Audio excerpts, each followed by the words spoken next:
A continuación, vamos a describir brevemente los grados 17º y 18º de la masonería, que es cuando empiezan los misterios menores.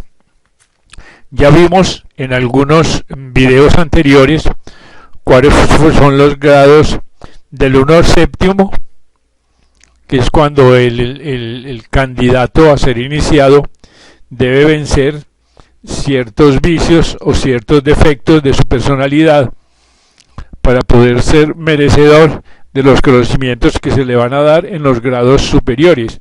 Así que vimos que debe vencer la soberbia, la necedad, la avaricia, la ignorancia, el fanatismo, la vanidad, la cobardía, la pereza, etc. O sea que debe pulir sus cualidades antes de recibir algunos grados superiores del 8 al 16, que son algunas cualidades que deben lograrse y que vimos que están simbolizadas la mayoría por algunos animales. En el grado número 8 vimos que el candidato o el alumno se parece a una rama seca y describimos el significado de ese simbolismo.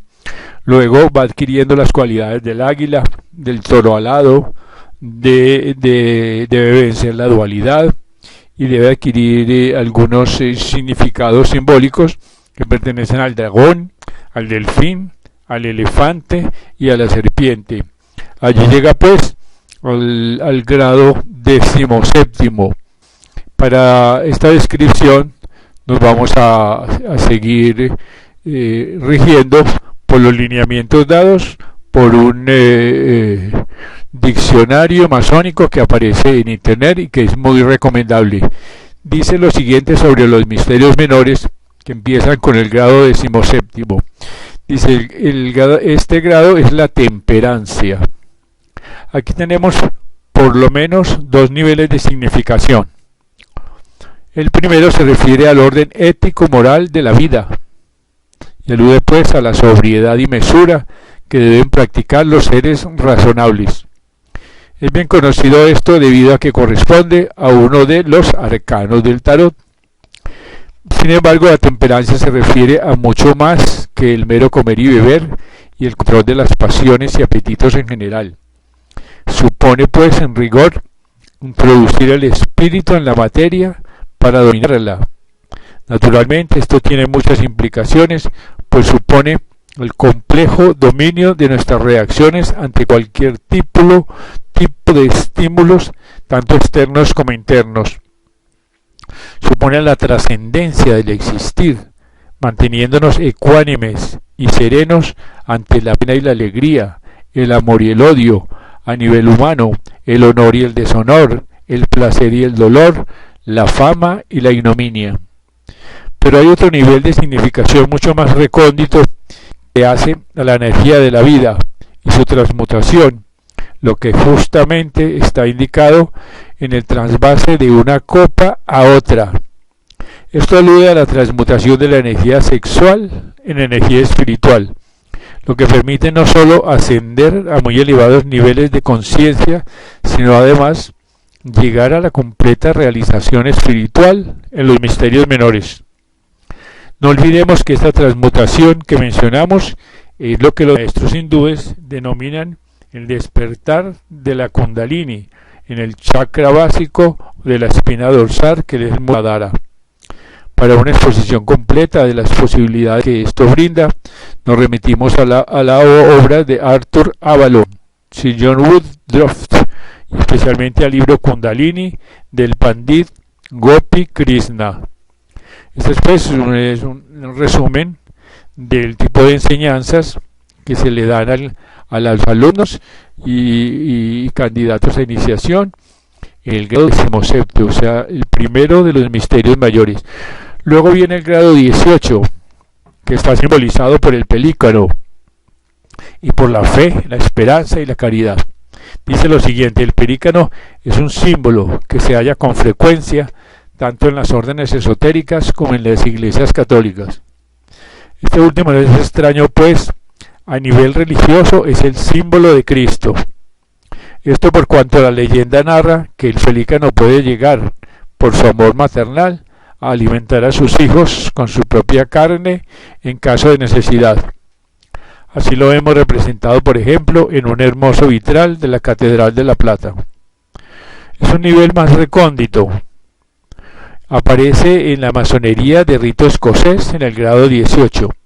Se dice recóndito, pero no iniciático, dado que esa masonería carece de transición espiritual efectiva, siendo por tanto pura y exclusivamente simbólica en sus ceremonias, cuando no se transforma pura y exclusivamente en una simple parodia de espiritualidad.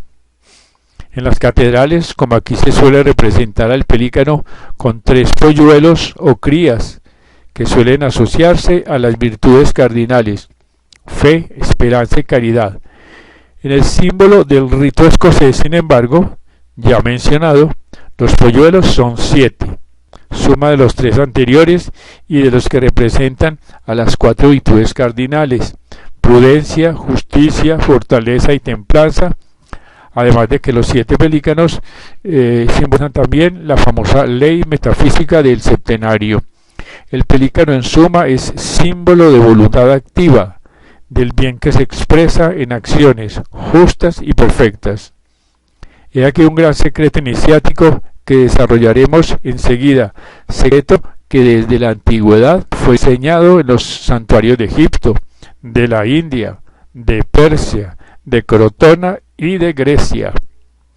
Pero antes de referirnos a ese secreto debemos ahondar en lo relativo al simbolismo del pelícano. Afirma pues la leyenda citada que cuando alimenta a sus polluelos con su propia carne, de su corazón mana sangre y agua, símbolos tradicionales de purificación, regeneración y nueva vida iniciática. Aquí resulta inevitable o casi citar los versos de Antonio Machado, cual dice: anoche cuando dormía soñé curiosa ilusión, que una fontana fluía dentro de mi corazón. Vi por qué acequia escondida agua fluyes hacia mí, manantial de nueva vida en donde nunca bebí. El símbolo tradicional del pelícano ha sobrevivido a los siglos. En el antiguo Egipto aparece representando a Osiris, y en el imperio medio egipcio se grababan en los sarcófagos las palabras de los hierofantes en cuanto se identificaban con el pelícano que nutre a su cría con su propia carne. La idea básica que a nivel tropológico transmite este símbolo es la del altruismo, pero va esto mucho más lejos, y he aquí el secreto al que aludíamos antes, pues se inserta en la ciencia de las acciones perfectas, llamadas así por los maestros hindúes. Tras desarrollar perfecta ecuanimidad interior, que posibilita al dominio de las emociones, conduce a la síntesis de los opuestos.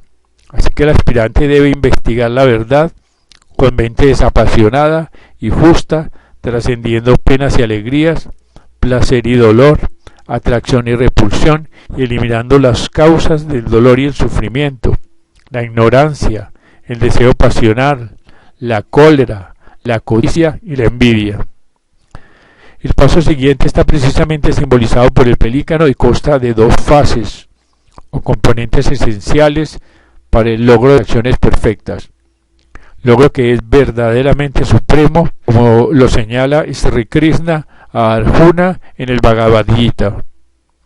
Estos 2 componentes son el no egoísmo, que es el sannyasa, y la renuncia a los frutos de la acción que deben ser entregados como ofrenda a la divinidad.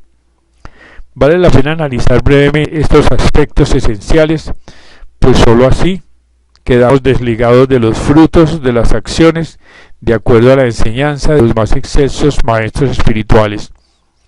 El sannyasa significa completo desapego mental de todos los objetos, posesiones y actos de la vida para ofrecerlos como ofrenda a la divinidad. Es el ejecutar cada acción en forma no egoísta, plena y espontánea sin pensar en resultados o recompensas. Esto pues es la ofrenda de los frutos de la acción y del esfuerzo realizado a la divinidad. Es la renuncia a los beneficios logrados y la entrega total de estos y del propio ser a la divinidad en forma voluntaria y consciente. No supone en forma alguna caer en la inacción o en la inercia. Por el contrario, la enseñanza indica que todos los seres deben emplear al máximo su voluntad, talentos y energías para progresar tanto en el orden espiritual como materialmente. Esto conserva el necesario equilibrio en la existencia. Y la misma doctrina aparece en el taoísmo, y vale la pena recordar aquí las palabras de Lao Tse: crear sin poseer, trabajar sin retener y producir sin dominar. Eso pues es un pequeño resumen que da el diccionario masórico sobre los grados 17 y 18 de los misterios menores de la masonería.